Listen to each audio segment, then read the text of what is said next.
Hey guys, in this video I'm going to show you how to hide birthday on LinkedIn on your PC. If you find this video helpful, please consider to like this video and subscribe to my channel. In saying that, let's just jump straight into the video. Alright, what we first want to do is navigate to linkedin.com and sign into your account. Once you've signed into your account, go ahead and click on to view profile. Now you're inside your profile page.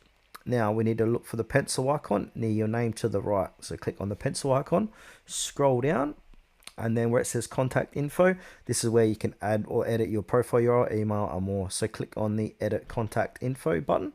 Again, scroll down and we can see our birth date with the day.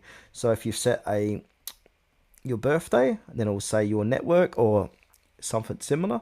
If you want to change it, go in and click onto that, and we can change it to only you, your connections, your network, or all LinkedIn members. So if you want to make it private and only you can see your birth date, month and year, or month and date, sorry, go ahead and choose only you, click save.